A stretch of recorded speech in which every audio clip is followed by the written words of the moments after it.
with witchcraft, and I learned astrology, and I learned it well. I would actually go to the hippie park that we had here in our city, and I would do people's horoscope charts for drugs, exchange it for LSD and speed and heroin, and I never spent any money on drugs because I would do these occult activities and ask that the only payment would be in drugs. So I did LSD, and let me tell you, that is a way to hear another lie of Satan and see. That is when you believe. It is an open gate, a fast way into the occult. And then you believe you are God, and that everything that you see is only a dream. And so then I indulged in that, got heavier into transcendental meditation, where you meditate and you actually call in demons through the chants that you say, and just feel this feeling. And you think it's peace, but it's not. It's euphoria. You don't need drugs anymore to feel it. You can just go into this meditation.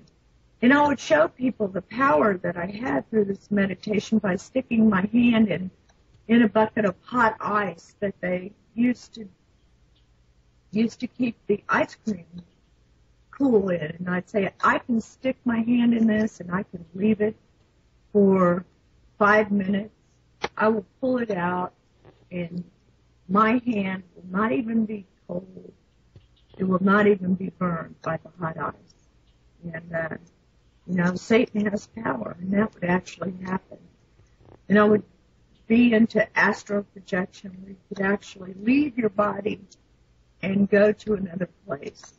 And it's by the deception of Satan, because Satan's demons know what's going on in another place. And so I would call them on the phone after doing this, and I could tell them exactly who was at the party and what they were doing. And they surely thought that was power, and I thought I had power. And all that I'm telling you is the truth. But I was in total bondage and despair. Because the one thing I could not get away from, no matter how hard I tried, no matter how hard I meditated, no matter how many incantations I did, no matter how many saints I prayed to, no matter how many drugs I did, and how much alcohol and how many pleasures I thought, I just could not get away from myself. I was trapped and I was in prison, and I knew it.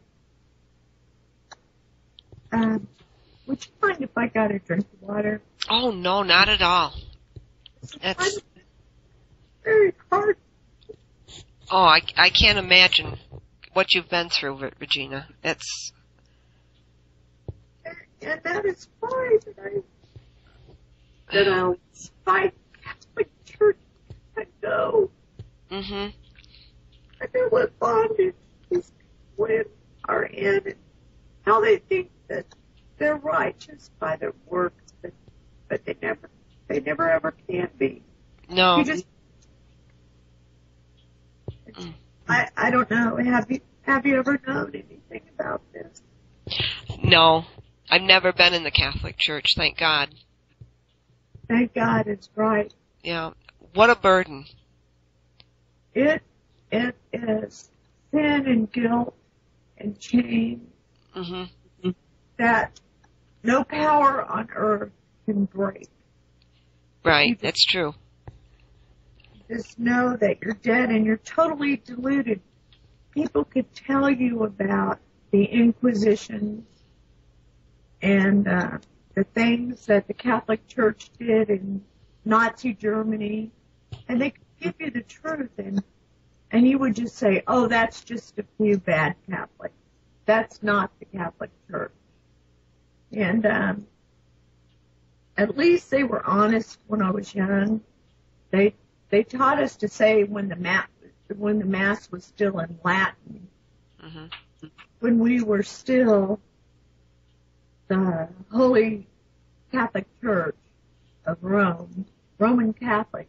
We were told to say, if anybody asks if you're Christian, you say no. You say I'm Roman Catholic.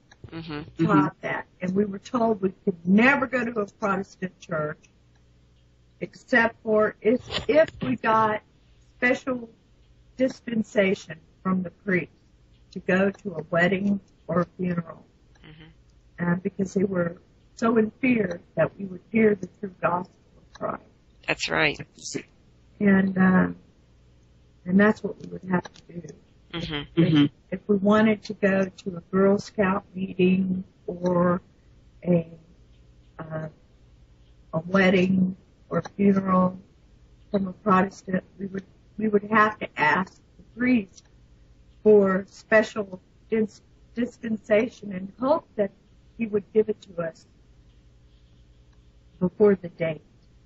And you know, oftentimes they did. Our priests were drunkards. They were promiscuous. They were sexual deviants. They took advantage of the widows, and they took advantage of the fatherless. Yeah. And they told me one of the reasons I finally, asked the priest in, I think it was 4th grade. And they told me the reason why they treated me in such a way as that my dad had been married before, and it didn't matter that he got a divorce from his wife because while he was serving our country in Japan in the war, she committed adultery with a family member. Didn't matter then. There was no excuse for the divorce. So my mother married him. They were trying to get their marriage blessed in the Catholic Church, but they just kept paying money and paying money to get it blessed by the Catholic Church and sanctioned by God. And so finally, when I was in the 4th grade, I asked, why am I being treated like this? And they said it was because I was a bastard. My parents weren't married in the eyes of the church. Right. Yeah, I did know that about the church, that they would do that. Oh, wow. And so they treated me like that. And they would single me out no matter what I did in class, no matter how I learned, and what poetry I wrote, or how I cleaned my desk, or how well I did in math. They would always, especially in the 5th grade, find a reason to leave me in that classroom by myself. And when all the other kids were let out for recess, I had a particular nun that was, I really think insane and demon possessed. She would say, Regina, you stay in class. Everybody else out for recess. And as soon as they would leave, she would pull me to the book closet and shut me in there. And it was just a little space between the door and the bookshelf. And she would leave me in there for a while, and then she would come and tap on the door and say, Regina, you're going to go to hell, and you're going to sizzle, sizzle, sizzle like a hamburger. And I would believe it. And she would say that at the end of the world, the Lord has a big telescope, and He's seeing everything you do, and that's going to be broadcast before the whole world. They will see everything that you've done. And I would, and it made me even fear to take a bath and to go to the bathroom. And when I finally couldn't hold it any longer, I would cover myself with a towel. And before I went to the bathroom, I would say, I'm sorry, but I really have to go. I know you're seeing this, but I have to go. I mean, that's the kind of mental torment that they put a child through. I only hope that anybody who's listening to this, who really loves their children with the love that God gives to children, to parents for children, and for the very nature of a father and a mother protecting their child, would not let them go through this. And I would be abused, and I would want to tell my mom and dad what happened in the confessional and what happened to my friends. I would get out of the confessional. The priest would abuse me. He was doing filthy things in there.